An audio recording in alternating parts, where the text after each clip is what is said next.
Assalamualaikum warahmatullahi wabarakatuh.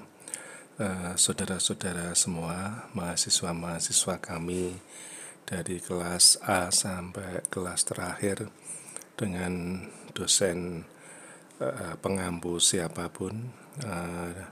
Barangkali ini adalah terakhir dari materi yang diberikan oleh kami semua sebagai penutup ya, atau penutup tapi dalam perkuliahan ini ya. Tetapi kalau dalam bertindak, saya kira Anda harus mengembangkan ya, supaya kita semua menjadi lebih baik ya. Dalam keadaan apapun kita akan menjadi lebih baik, karena memang sifat pewirausaha itu memang seperti itu ya. Sebagaimana kalau Anda melihat di dalam modul ya, bahwa pada waktu itu dicontohkan adalah orang-orang pewirausaha di Amerika ya, bahwa pada Perang Dunia Kedua itu banyak sekali pengangguran ya, banyak sekali kesengsaraan dan kemelaratan di Amerika ya. Tetapi keadaan yang sangat sulit tersebut tidak bagi seorang pewirausaha ya, karena mereka selalu memiliki kelebihan-kelebihan ya. Kalau Anda cek kembali karakteristik kewirausahaan atau karakteristik wira swasta itu seperti itulah, atau karakteristik pebisnis itu seperti itu ya. Dia tidak mau istilahnya menyerah dengan keadaan yang serba sulit ya. Dia selalu mencari cara. Nah, baiklah, pada pertemuan terakhir ini ya, bahwa kita ingin menyoroti bahwa Muslim itu seharusnya dekat sekali dengan satu bisnis. Ya, harusnya seperti itu ya, sebagaimana ulama-ulama di zaman dahulu ya, itu beberapa itu ada yang sangat kaya ya, dan dia juga menjadi orang yang sangat baik ya. Sampai sekarang ya, misalnya Syekh Soleh, itu kalau Anda kenal, itu gurunya Khalid Basalamah ya, Ustadz kita yang ada di Indonesia. Dan Ustadz Soleh Ad-Dailami ini juga sering juga ke Indonesia. Ini hidup di tahun sekarang ya, bahwa beliau itu selain hafal Al-Quran, beliau juga mengajar ya agama. Dia juga menulis beberapa kitab, tapi dia juga menjadi orang yang sangat kaya. Itu karena keberkahan ilmunya ya. Jadi jangan sampai ya pemikiran-pemikiran orang Barat yang ingin mendiskreditkan agama Islam ya, ataupun di Indonesia ini juga sama ya keadaannya sekarang ini. Orang-orang Islam ini baru diberi label atau diberi icon bahwa Islam itu adalah kemiskinan ya, Islam itu adalah teroris ya, Islam itu adalah radikal dan lain sebagainya. Itu dilekatkan. Kenapa? Karena memang Islam ini mencapai kesempurnaan ya. Kalau nggak dijelek-jelekin, dia nggak akan jelek begitu ya. Maka kebanyakan yang mendapatkan perlakuan yang buruk itu justru malah agama Islam. Sedangkan kita sendiri orang-orang Islam itu tidak pernah menjelek-jelekkan yang lain-lain ya, malah justru ingin mengajak ya bagaimana kita meraih surganya Allah itu bersama-sama ya, meskipun di balasannya itu malah justru berbalikan ya. Kebaikan itu dibalas dengan satu kejahatan atau bahkan satu kekejian. Nah, sebagaimana orang-orang Barat tahu bahwa orang Islam itu diberikan Al-Quran dan diberikan bahasa Arab ya. Jadi memang Al-Quran ini sudah tepat diturunkan dalam bentuk bahasa Arab, atau Islam itu turun di bahasa Arab, di bangsa Arab. Kalau Allah itu tahu bahwa orang Indonesia itu lebih baik menerima kenabian, dan orang Indonesia itu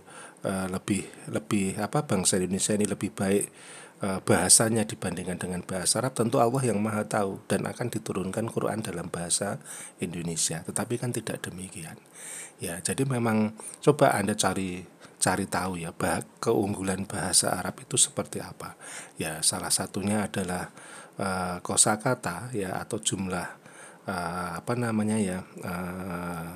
kosakata ya, saya nggak bisa melihat atau memberikan nama lain dari kosakata, itu sekitar ada 75.000 sampai 77.500 sampai atau 77.000 kosakata ya, dimana itu adalah sangat kaya sekali bahasanya.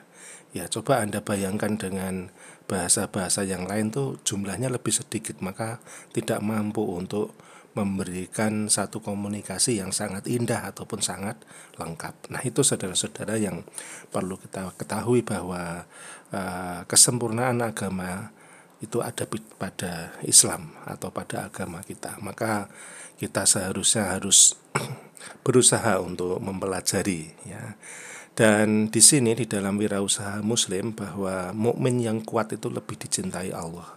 Itu artinya adalah bahwa mukmin atau orang beriman ya, orang Islam yang beriman ya, itu kaya itu lebih dicintai oleh Allah daripada ya orang yang tidak kaya. Ya, karena apa? Karena ya kita bisa berbuat banyak ya untuk kemaslahatan umat. Ya, nah seperti itu sebagai pendahuluan.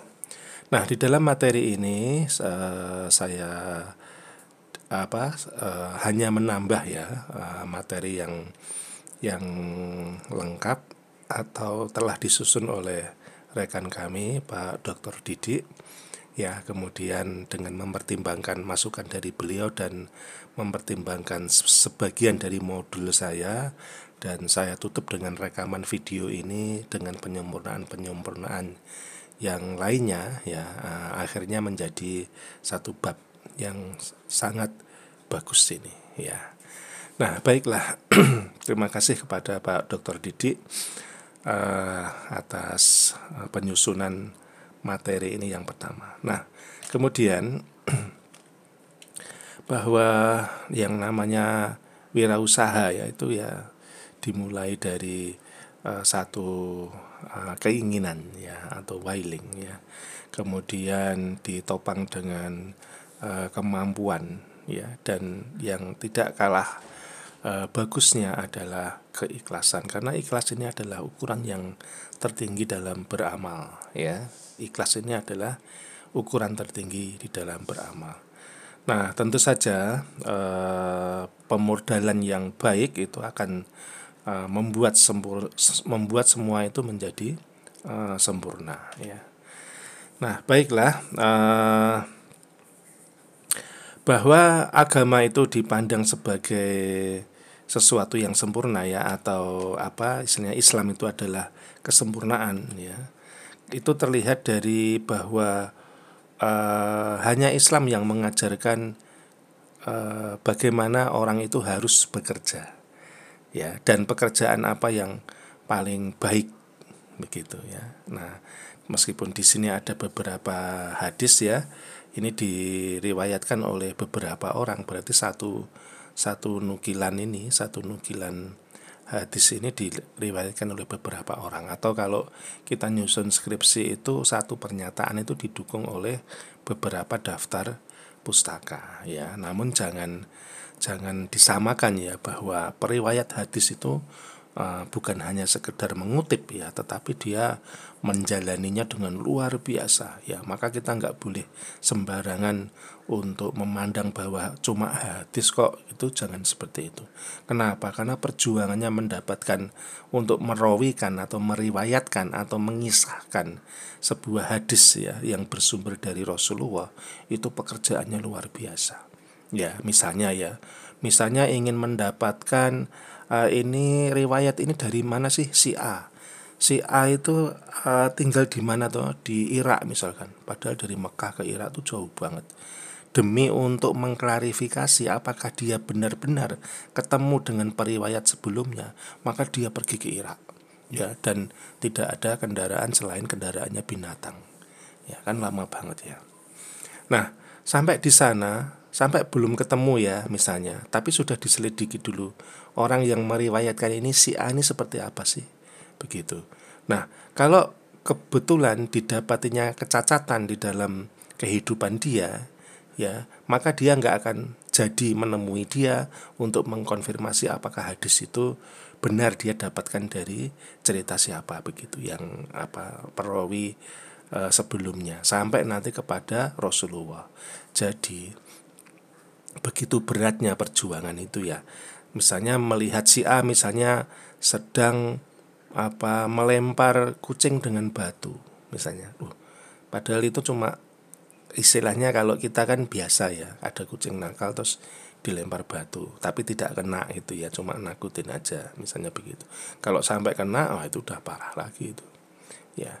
Nah, ada juga yang hanya melihat sikap makannya, misalnya orang duduk di ya, misalnya makan yang satu kakinya di atas, satu kakinya di bawah ya, misalnya seperti itu. Atau menurut Anda sangat tidak sopan, itu enggak jadi dimintain informasi, tidak pantas ya untuk menjadi salah satu penyambung riwayat hadis, sampai seperti itu ya. Maka kita harus sangat menghargai kalau sebuah hadis itu juga sangat penting keberadaannya.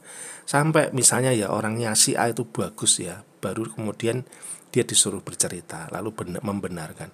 Sebelum ditulis ya, kalau sudah lengkap perawinya, sebelum ditulis dia itu harus sholat dulu ya, apakah ini memang benar-benar kebenaran ya. Maka dia mengharap petunjuk Allah bahwa hadis tersebut memang benar-benar periwayatnya sampai kepada perkataan Rasulullah, sampai seperti itu ya. Jadi tidak mudah. Nah, saudara-saudara, kesempurnaan Islam ini adalah meliputi apapun diurusi, termasuk pekerjaan. Pekerjaan itu sesuatu yang besar. Wong kita itu memotong kuku saja itu ada aturannya ya, tidak boleh urut intinya, karena itu kaitannya kalau dibuktikan di zaman sekarang, karena saraf-saraf di ujung kuku kita ini ada yang menuju ke mata ya. Jadi bisa dikatakan bahwa memotong kuku tidak berdasarkan aturan Rasulullah atau hadis ya, maka lebih memperparah ya, atau istilahnya itu dapat memicu ya mudahnya untuk mata ini lemah ya. Nah, seperti itu. Nah, jadi kesempurnaan Islam itu sampai kepada kita ke kamar mandi, potong kuku ya, atau apapun ya, kita tidur, posisi tidur diatur semua. Apalagi ini sebuah satu kemaslahatan, yaitu dengan bekerja, itu juga diatur ya, ada pelajarannya begitu.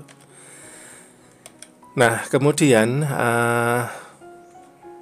nanti silahkan untuk hadis-hadis silahkan dibaca ya, saya tidak menjelaskan satu persatu ya. Jadi intinya adalah Islam itu mengharuskan ya untuk mencari rezeki itu yang halal ya, karena rezeki yang halal ya itu sangat penting sekali bagi orang Islam. Orang Islam tidak sembarangan mau bekerja. Orang Islam tidak sembarangan melakukan suatu pekerjaan yang hanya mendatangkan uang, tetapi orang Islam itu bekerja itu harus ada koneksitas atau harus ada sambungannya ke akhirat ya. Nah, kemudian orang yang bekerja keras dengan susah payah ya, terutama cowok-cowok itu ya, harus bekerja keras dengan susah payah ya. Kalaupun nanti sampai melelahkan tubuh ya, jangan disesali ya, karena itu adalah suatu yang dihargai oleh Allah ya. Bisa jadi kalau sampai ada apa-apa sampai meninggal itu dihitung syahid. Kemudian ada satu dosa ya yang tidak bisa diampuni dengan cara-cara beribadah yang lain kecuali dengan cara bekerja, apalagi dengan susah payah ya. Nah, jadi jangan disesali ya, tapi harus disyukuri itu sebagai bentuk ampunan ya. Sampai istirahatnya orang bekerja saja itu ada hadisnya, itu dia ada di dalam naungan ampunan Allah ya. Jadi sore-sore istirahat dikala bekerja, setelah mandi kemudian minum teh ya sambil melihat keluarga ya, itu orang tersebut ada di dalam ampunan Allah karena setelah bekerja ya. Nah, baik, hadis-hadis yang lain nanti dipersilahkan ya untuk diperkaya ya, atau dicari aslinya ya, dicari aslinya. Ini kan cuma ditulis ulang dalam bentuk bahasa Indonesia. Kalau yang aslinya pasti nggak langsung hadis Bukhari gitu, nggak dari siapa, dari siapa, dari siapa, dari siapa, dari siapa. Jadi Bukhari ini yang ngomong, tapi Bukhari dapat dari siapa, dari siapa, dari siapa, terus ketemunya qala Rasulullah Shallallahu Alaihi Wasallam, mesti begitu. Ya, baik. Nah, juga diatur ya kapan waktu terbaik untuk bekerja, ya pagi-pagi. Ya, dan di pagi-pagi itu ada keberkahan di situ. Nah, ini juga ya yang waktu istirahat itu sekitar jam 11 siang, malah orang Amerika yang meneliti bahwa istirahat sebelum sholat zuhur itu menjadikan produktivitas menjadi lebih tinggi. Ya, semua memang yang diperintah oleh Allah itu pasti bermanfaat meskipun manusia saat itu tidak tahu. Ya, sekarang setelah dibuktikan oleh penelitian-penelitian, oleh alat-alat yang canggih, baru ketahuan. Ya, itulah kesempurnaan di dalam Islam. Nah, kemudian silahkan nanti ya, memang ya keadaan di negara kita ini memang baru banyak ujiannya, terutama untuk muslimin ya, terutama untuk agama kita ini. Tapi bagaimana kita berperan ya, sekecil apapun kita harus berperan. Jangan sampai malah kita ya, kalau hanya nggak mampu diem saja lebih baik daripada malah justru ikut arus. Bagaimana orang Islam itu malah justru menenggelamkan ajaran Islam itu sendiri. Itu jangan sampai ya, karena itu nanti sangat berbahaya di kehidupan kita selanjutnya. Nah, baik, motivasi untuk berdagang atau berwirausaha itu karena Allah itu menyediakan 9 pintu lebih banyak ya daripada menjadi pegawai, seperti itu di dalam hadis. Ya, namun kita harus bisa mencermati apa arti dari 9 dan 1 pintu ya untuk selain berbisnis atau berwirausaha. Nah, coba Anda lihat ya, saya hanya memberikan contoh saja, tapi perenungan yang lebih jauh silahkan nanti Anda pikir sendiri ya. Misalnya ya, orang Cina itu lebih banyak berdagang atau lebih banyak jadi pegawai ya. Lalu orang Cina itu lebih banyak kaya atau lebih banyak yang nggak punya. Kalau di Indonesia sih banyak yang kaya ya, tapi kalau Anda pergi ke negara lain ya, mesti mungkin deket-deket lah ke Malaysia ya, itu orang Cina yang nggak punya juga ada ya. Di Surabaya juga ada ya, orang Cina yang rezekinya di bawah kita itu juga ada ya, yang hidupnya masih susah juga ada ya, tetapi kebanyakan kan seperti itu ya. Jadi nanti coba direnungi ya, 9 pintu rezeki untuk perdagangan atau untuk bisnis itu yang seperti apa sih ya, sedangkan 1 pintu untuk bukan bisnis atau menjadi pegawai itu seperti apa sih ya, coba dicermati. Nah, intinya di dalam berbisnis itu harus ya jujur ya. Jadi memang yaitu kita kaitkan ya antara kehidupan akhirat dengan pekerjaan kita. Ya, intinya itu aja. Kalau pekerjaan kita itu sangat sulit ya untuk nyambung dengan akhirat, pekerjaan kita ini menuntut bohong, pekerjaan kita ini menuntut pemalsuan, pekerjaan kita ini menuntut untuk harus merugikan orang lain dan kita menjadi untung besar. Kalau seperti itu tuh tinggalkan ya. Jadi Anda harus periksa pekerjaan Anda nanti ya, cari yang halal aja ya, insya Allah akan tolong Anda ya, seperti itu. Nah, kemudian Rasulullah juga selalu mempermudah di dalam perdagangan ya. Jadi Rasulullah itu, Anda mesti mengenal bahwa Rasulullah itu umur belasan tahun itu sudah berdagang ke luar negeri ya, dan mendatangkan keuntungan yang besar. Ya, sebagaimana Anda ketahui bahwa Rasulullah itu melamar Siti Khadijah yang 15 tahun lebih tua dari beliau, tetapi beliau memberikan ya emas kawin itu sangat banyak ya, Mungkin kalau dinilai uang sekarang itu mungkin 1 miliar itu ada. Ya, sedangkan orang zaman sekarang ini ya, kalau enggak orang yang sangat kaya atau sangat pamer mungkin ya, mungkin sangat pamer begitu, ya itu mas kawinnya enggak 1 miliar loh, ya paling 100 gram emas ya, atau paling apa ya, seperangkat alat sholat dan 100 gram emas, atau rumah dan isinya, ya, dan mobilnya mungkin begitu ya. Ya, paling seperti itu. Ya, itu pun karena diliput ya oleh media massa, mungkin begitu. Ya, tetapi kalau hanya nggak ada yang keliput, nggak orang yang terkenal, itu jarang yang mempersembahkan yang paling tinggi untuk apa, calon istri ya, seperti itu. Nah, jadi memang Allah itu memberikan pahala yang besar kepada pedagang atau kepada pebisnis. Kenapa? Karena banyak godaannya. Ya, kalau pegawai itu mungkin ya yang dikorupsi apa sih gitu. Kadang kan ada yang seperti itu ya.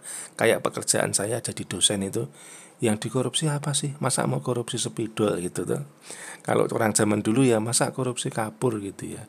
Nah, terus ada yang mengatakan korupsi waktu gitu ya. Mungkin begitu ya. Nah, jadi pegawai itu godaan korupsi ya banyak juga ya, sebetulnya tergantung orangnya kok.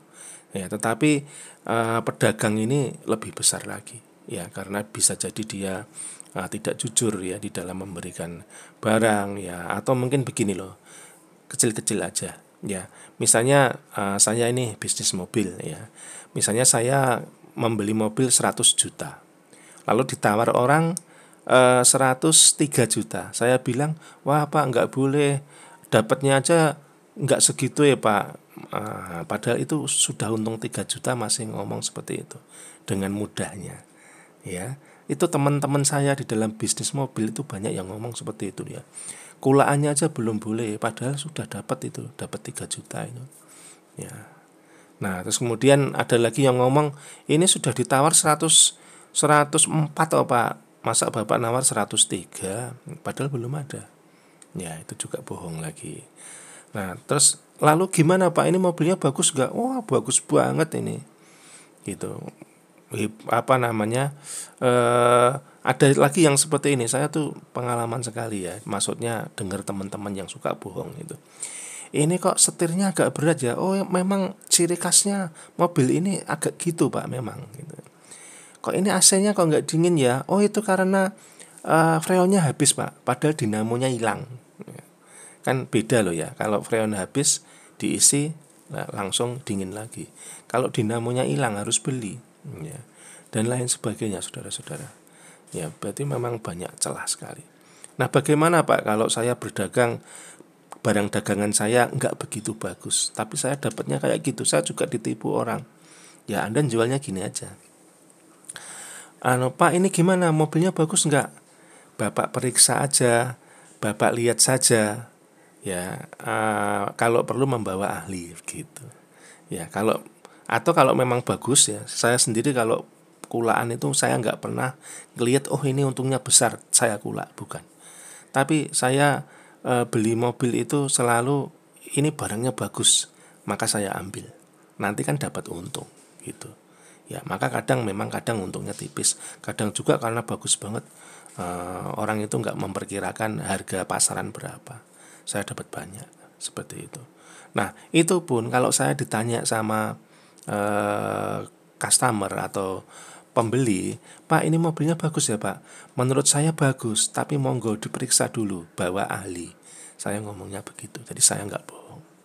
Ya, seperti itu. Nah, kemudian ini sama seperti tadi ya.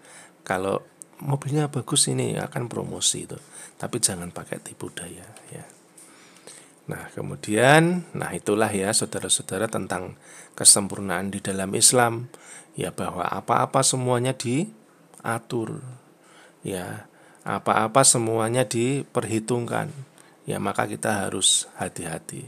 Dan justru malah jangan meninggalkan Islam. Islam tuh angel, enggak. Ya, memang susah. Memang dunia ini adalah penjaranya bagi orang beriman, penjaranya bagi orang Islam, apa-apa ndak boleh. Ya toh? Ya karena apa? Karena nanti kalau kita sudah di surga apa-apa boleh, apa-apa yang tidak boleh itu jadi boleh. Misalnya ini minum minuman keras di dunia nggak boleh. Di akhirat nanti Anda disediani sungai yang ada minuman khamernya atau minuman keras itu, tapi mungkin efeknya tidak buruk ya seperti efek di dunia ini. Ada sungai madu, ya ada sungai apa lagi, enggak tahu, sungai susu dan lain sebagainya. Ya. Nah kemudian itulah ya, nanti terlalu banyak saya ngomong ya. Nanti inti-intinya di sini, yang ini paling inti. Bagaimana memperlancar turunnya rizki menurut agama kita, menurut Islam. Nah yang pertama diriwayatkan oleh Bukhari, ya intinya adalah memperbanyak istighfar. Ingat ya, bukan membaca istighfar. Kalau membaca mungkin jumlahnya tidak seberapa atau hanya satu kali, tapi perbanyak istighfar. Yang meriwayatkan lagi selain Bukhari ya, itu ada Hasan Basri. Ini adalah ulama tabi'in ya. Kemudian istilahnya beliau mempunyai banyak cerita ya, banyak cerita diantaranya adalah apapun permasalahan yang Anda hadapi itu oleh Hasan Basri cuma disuruh untuk memperbanyak istighfar. Ya, yang sulit jodoh istighfar, yang rezekinya seret istighfar, yang ada masalah yang besar dengan orang lain istighfar dan lain sebagainya. Ya.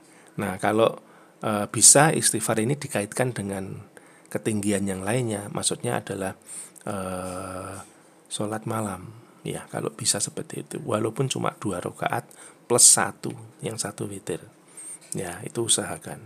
Ya, kalau enggak bisa, ya sudah istighfar aja pas sebelum subuh. Ya, sebelum subuh 30 menit atau 20 menit atau 15 menit sebelum subuh itu istighfar di pembaringan Anda. Istighfar astagfirullah wa atubu ilaih. Ya. Nah, maka nanti Allah akan berikan banyak solusi nanti. Nah, kalau kita membaca surat Nuh ya, surat 71 itu surat Nuh. Ya, 10 sampai 12 ya. Jadi yang saya ingat itu fakultustaghfiru rabbakum innahu kana ghaffara yursilis samaa 'alaikum midrara wa yumditkum bi amwalin wa banina wa yaj'al lakum jannatin wa yaj'al lakum anhara dan seterusnya ya. Jadi minta ampunlah kepada Allah, beristighfarlah kepada Allah, bertobatlah kepada Allah. Yursilis samaa, maka Allah akan menurunkan yursilis sama Allah akan menurunkan hujan, Allah akan turunkan rezeki. Mitroro itu dengan bertubi-tubi ya. Nah hujan itu termasuk rezeki, karena dengan hujan itu akan mendatangkan buah-buahan, mendatangkan air untuk minum dan lain sebagainya ya. Jadi rezeki itu bisa jadi rezeki berupa uang itu sendiri, bisa jadi selesai permasalahan kita, bisa jadi hujan, bisa jadi juga keberkahan ilmu yang kita pelajari ya. Jadi itu yang pertama. Kemudian banyak sekali ya, ribuan cerita tentang bagaimana istighfar ini dapat menyelesaikan atau dapat mengabulkan doa Anda dengan mudah. Di antaranya adalah Imam Ahmad bin Hambal. Ya, dia adalah seorang ulama yang besar. Ya, itu hidupnya di tahun 200-an. Jadi cerita ini sudah 1250 tahun yang lalu. Ya. Nah, dia ketika itu entah apa yang menggerakkan hatinya, dia harus pergi ke suatu tempat dan dia kemalaman. Ya, nah kemudian di situ mau menginap di masjid tidak boleh. Padahal dia adalah seorang ulama besar. Tapi karena zaman dulu nggak ada medsos, nggak ada foto, nggak ada apa, maka kan takmir masjid tadi atau marbut masjid kan tidak tahu. Pokoknya jangan tidur di masjid begitu. Akhirnya dia pergi ketemu sama tukang roti, ya ketemu tukang roti. Ya syekh itu bukan sebutan orang pintar ya, dia mempunyai 3 arti. Syekh itu bisa berarti wahai orang tua, atau syekh itu bisa berarti wahai orang pintar, dan satu lagi apa ya, saya lupa syekh itu.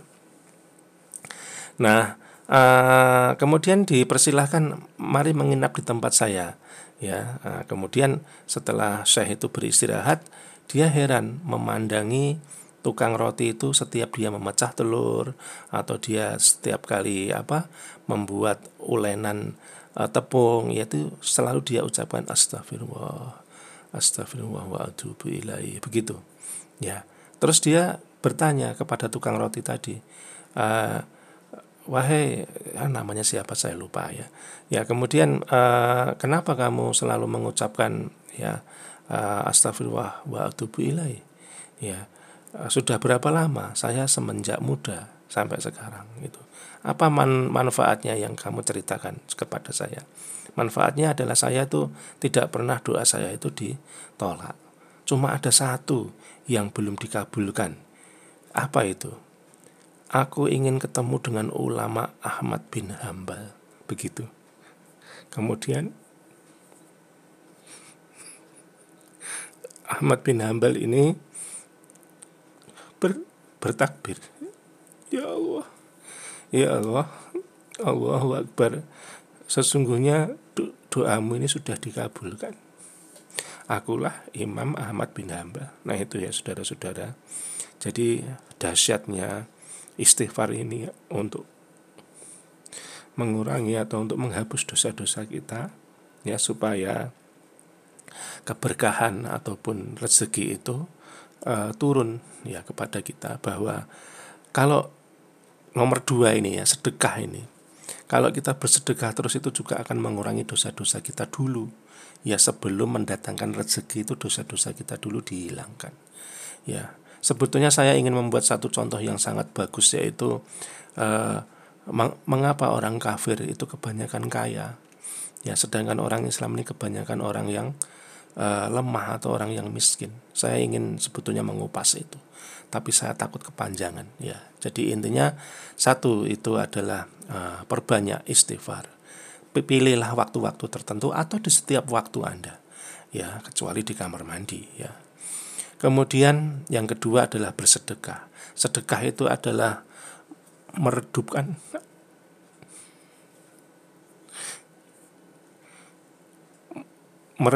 amarah Allah. Jadi kalau Allah itu marah dengan kita, dengan bersedekah atau berbagi itu, Allah tidak marah. Kemudian sedekah itu juga akan mengundurkan kematian, atau mengundurkan mara bahaya, atau meniadakan mara bahaya. Ada hadisnya kan. Seorang Yahudi ketemu Rasulullah. Rasulullah ini melihat bahwa orang Yahudi ini besok ini bakal mati. Ya, besok ini bakal mati. Ya, tetapi besoknya Rasul melihat lagi. Besoknya masih melihat, loh, kok nggak jadi mati? Ya, ternyata dia membagi bekal ke hutan dalam mencari kayu, itu setengahnya dimakan, setengahnya disedekahkan. Jadi berbuat baik itu meskipun bukan orang Islam, dia akan bermanfaat, apalagi untuk orang Islam. Ya, itulah jawabannya tadi yang saya bilang, bahwa orang kafir itu kebanyakan kaya luar biasa, tetapi orang Islam ini kok tidak seperti itu. Kenapa? Itu jawabannya tuh itu. Saya ingin menguraikan yang panjang, tetapi waktunya kurang, ya. Kemudian yang ketiga adalah perbaiki hubungan dengan 2 bidadari. 2 bidadari bukan berarti mohon maaf ya, pakai istilah yang tidak pantas, pacar Anda, bukan. Ya, bidadari itu adalah satu orang tua Anda. Ya, jadi Anda harus perbaiki hubungan Anda. Supaya apa? Supaya orang tua Anda berdoa untuk keberhasilan Anda juga sedang berdoa tuh untuk keberhasilan Anda. Masa Anda nggak pernah berdoa untuk keberhasilan Anda? Ya, tentu saja kan Anda berdoa. Nah, kalau orang tua Anda juga berdoa yang isinya hampir sama dengan Anda, maka itu sudah sama frekuensinya. Ya, nah kemudian yang sudah punya pasangan, ya, saya Bapak Ibu dosen yang lain. Kalau Anda mahasiswa belum punya, ya pasangan itu ya istri atau suami, ya bukan pacar ya. Pacar itu bukan pasangan ya. Nah, kita juga harus baik sama pasangan kita, pada istri kita atau pada suami kita. Itu harus baik. Supaya apa? Ya kalau saya laki-laki, istri saya mendoakan kebaikan untuk saya. Padahal saya juga sedang berdoa kebaikan untuk saya. Kebaikan dalam artian di sini topik ini adalah rezeki ya Allah. Hamba mohon rezeki ya Allah.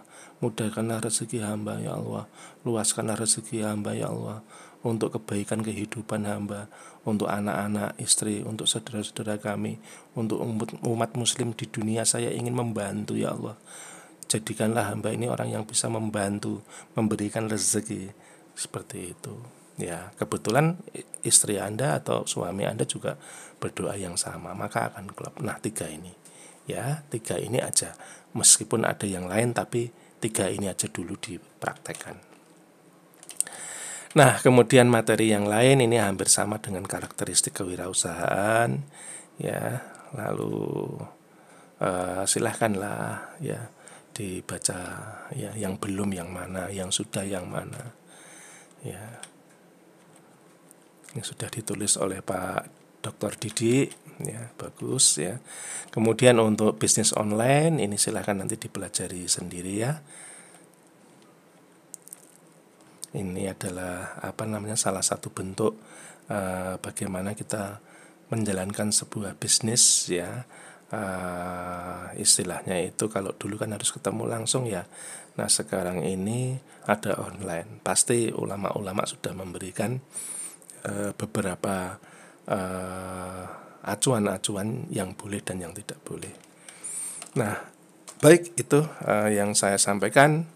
Terima kasih, mohon maaf selama pertemuan pertama sampai pertemuan yang terakhir ini banyak kurang dan salah, mohon maaf ya. Terima kasih atas segala perhatian ya Anda menyimak materi berupa PPT ataupun PPT bernarasi ataupun video ataupun modul-modul. Terima kasih, dan selanjutnya ya saksikan film yang terakhir ini, semoga menginspirasi Anda bahwa seseorang yang diberikan kekurangan-kekurangan oleh Allah ya, tetapi dia bisa berhasil dalam hidupnya. Kita ini diberikan oleh Allah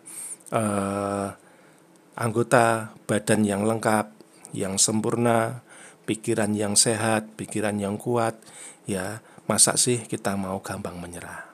Baik, terima kasih. Assalamualaikum warahmatullahi wabarakatuh.